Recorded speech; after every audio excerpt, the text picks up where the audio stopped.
What's going on, everyone? Talen here, and welcome to another account progression video. Alright, so it is time for another tier 2 character, and we're going to be getting Victorious to tier 2. So yes, it has taken me a while to get her ready to go. Her gears were not really cooperating with me. It took almost the entire month of a bio sub just to get her gears to 20, so yeah, I was pretty unlucky with her gears. But they are finally there, so yes, she is ready. So now we have her skills here, and we have everything leveled up except for the first skill, because that doesn't have anything that really increases as you level it up. And the second skill here, we have the bleed damage. The third skill, we have the all attack, all defense, all speed. Her fourth skill, we have the HP shield, damage reduction, and the max HP increase. And her passive down here, we have the 50% chance to penetrate super armor and barrier, and then the guaranteed crit rate. And then, yeah, that's what we got going on there. For her isolate set, I have I Am Also Groot on her. And I had originally put this on her because I did not think that her damage was going to be influenced at all by her attack stat in terms of her, energy attack stat. So that's why I didn't think an all attack isolate set would benefit her very much. But that has been proven wrong from what I understand. It looks like her damage is still energy based along with her HP, so having a higher energy attack stat still makes her do more damage, even though the skill does say it's a percent of her max HP that is supposed to be the deciding factor for the damage output. It looks like it might be one of those kind of things like Thor, where he does a mixture of physical and lightning damage with his skills. So it looks like her HP and her energy attack stat value will both contribute to her damage output. Probably messing that up a little bit, but the takeaway is that the all attack will actually help her damage output. So anyway, I still have the I Am Also Groot on here because I do like having that heal, because some of the times that I was playing her, when you pop her, she got that second passive, so her fourth skill, yeah, when you pop the fourth skill for that HP increase, it just adds that onto your pool and doesn't like give you that extra like 100% max HP, so it shows you at like 50%. So then if I have I Am Also Groot here, I can kind of heal past my normal 100% max HP. It also just helps because her damage is still based off her HP, so I would like to have some way to heal her during the fight if possible. For the custom gear here, we have a max HP, all defense, and a damage proc. Again, the most valuable stat for her is definitely going to be a max HP obelisk, and then she does do really nice damage, so that's why I do like having a damage proc on her. And then the other stat, you can pretty much do whatever you want there. If you have a healing set like I do, like I Am Also Groot, you can maybe get recovery right there. Besides that, you probably want to go with crit damage, because her crit rate should be just fine. So that would probably be one of the other stats you could work on. So yeah, it looks like that's pretty much everything here. We'll just take a look at her details. So right now, as you can see, her stats are pretty low for me. We do have crit rate of only 34%, crit damage by 134. Her ignore defense is 32%, and we do have max skill cooldown, but I don't have any Uru on her. I don't really have much investment, but if we are at that 50% or below HP, then that crit rate stat shouldn't matter too much to us, because we're getting that guaranteed 60%, so that will definitely take over. But anyway, let's go ahead and get her to tier 2. We are going to be using a ticket. One, because we don't have the extra 150 bios, but also two, my black antimatter is dangerously low, so we do need to save that for building any of the native tier 2 characters.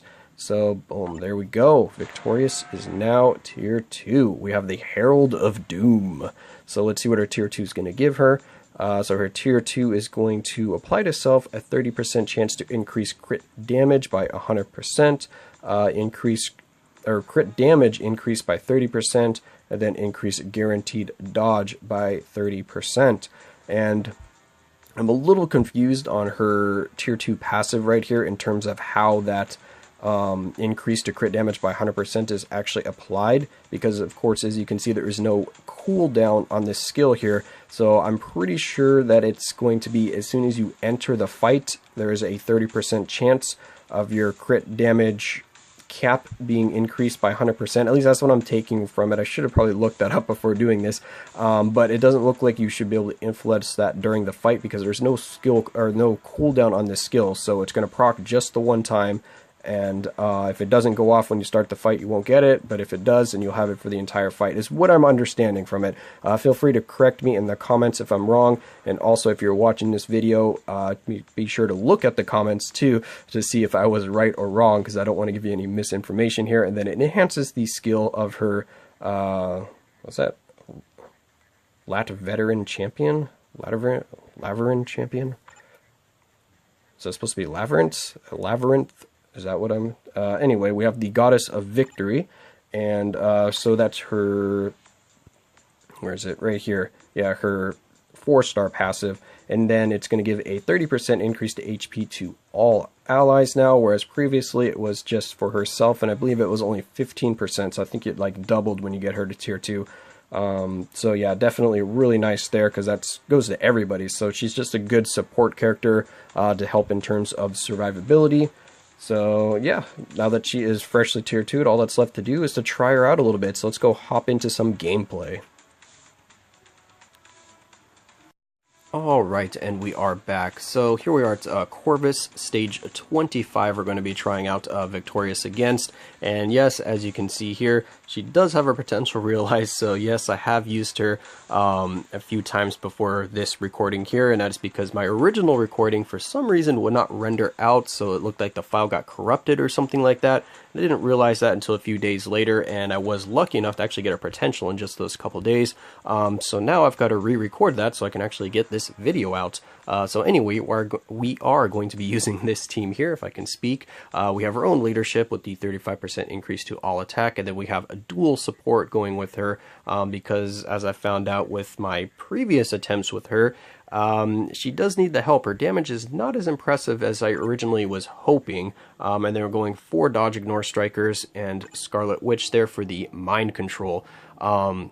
Because I did try her on stage 30 and she was not able to clear it for me, at least. I did not have enough damage. The survivability seemed fine. I was surviving okay, but I just ran out of time from a lack of damage. I was using a slightly different setup. I was only using 3 dodge ignore strikers. The other one, the other slot was being used with anti-venom so that I could have those healing globs, but I think she can get away without the healing from anti-venom here, so that's why I added another dodge ignore striker. So hopefully we'll be able to get through stage 25 here. So we did lower it 5 stages.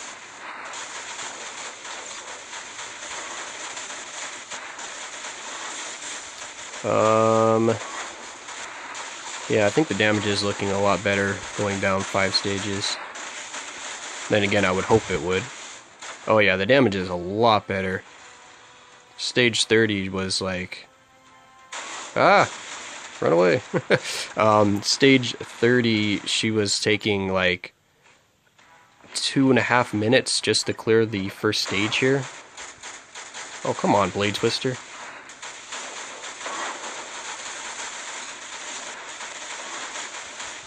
Yeah, so this is looking a lot better. Ooh, nice. Scarlet Witch popping in here with that mind control. I love it.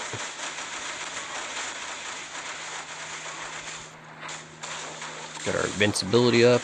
Oh, we missed the damage proc there.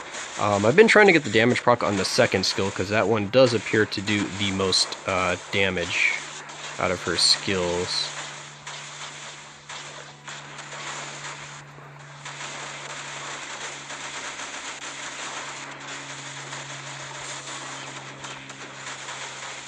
Oh no, do we get...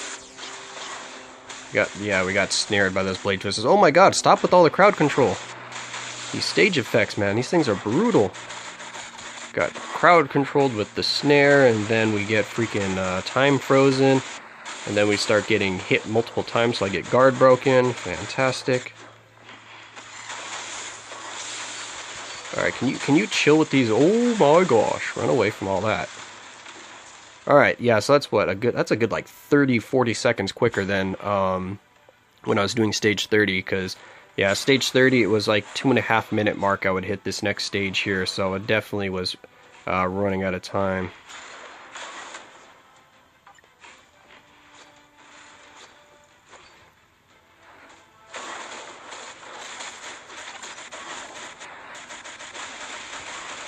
No, don't. Oh my gosh. And then he's got his own paralyzed there. I forgot how annoying Corvus is when you're not using a character that has a ton of iframes.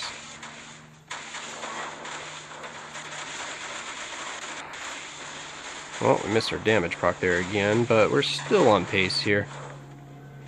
Oh, joy. Let's switch out of that. Don't want to get destroyed by that bleed damage. That bleed damage is ridiculous.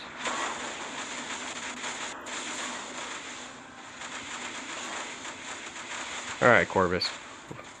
Oh, are you doing your... Yeah, you're doing this. Alright, dodge the pillars of fire, and yes, of course we get frozen. Alright, yes. Shoot your flames. Let's get this over with. Ah, get my shield up. Miss my damage proc altogether. And then hit him with the second skill. Really, dude? You're doing this again? We might run out of time anyway, just because I have to keep switching here because he keeps doing his iframe attack, which is a little bit annoying. Alright, let's switch back. You know what? We're just going right into the second skill here. Come on, get the third skill off. I need that invincibility. There we go. Oh, joy. Are we going to get wrecked by this fire? Oh my gosh, switch. What are you doing, Corvus? Dude, I can't get an attack in. He's doing all the shit that hits me when I'm freaking in iframe or invincible. All the pierce attacks. You're being very annoying right now, Corvus. And I must admit, it's not pleasant. Alright, come on, let's go. Come on, we can still... Oh gosh. We can still try to save this. Can we stop with all... Can we stop with all of these purple attacks, dude? Get out of here with... You're nuking the freaking field. Alright. 45 seconds. Come on, Victorious.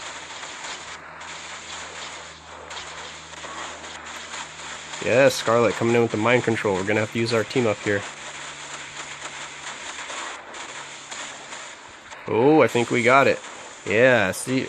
Wait, yeah, there we go. I thought he was going to teleport out of that for a second there. Yeah, see what happens when we can actually hit him and we don't have to keep switching? Then we start dealing some good damage. Ooh, we got a book. Very nice. Building up my supply of speed books again since I tier 3'd Luna Snow. And we're at... Ooh, and we got some Cosmic Cube fragments.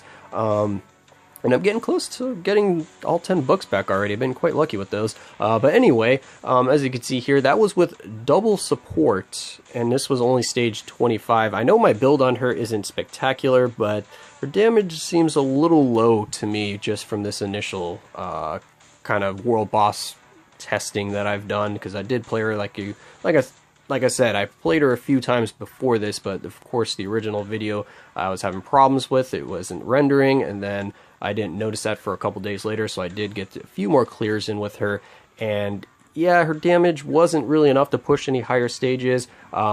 She's really good in Shadowland, though, being a universal villain female. She can do a lot of stages, and her damage is sufficient enough for Shadowland. It just doesn't seem too tailored towards World Boss Ultimate. Looks like she can do lower to mid level stages here. For me personally, I could probably maybe push like 1 or 2 stages higher, if, you know, as my current build is right now, but I'm going to need to probably invest a little bit more in her if I want to use her more productively in World Boss Ultimate. So overall, I think she's a really strong kind of character in terms of her survivability, and then she has just decent damage, I would say. She's a really good support character, of course, because she's giving the entire team, at least at tier 2, a 30% HP boost, which is insane. So that tier 2 passive is really, really nice. So she's a good support character, she's got good survivability, and I would say just decent damage, and she has very good team-ups with Dr. Doom. So of course, if you have Dr. Doom, she's going to be the best leadership and team-up for him, so you can take advantage of that if you invest in her. But anyway, that's just going to be my initial thoughts here on Victorious. I hope you guys enjoyed, and of course I will catch you in the next one.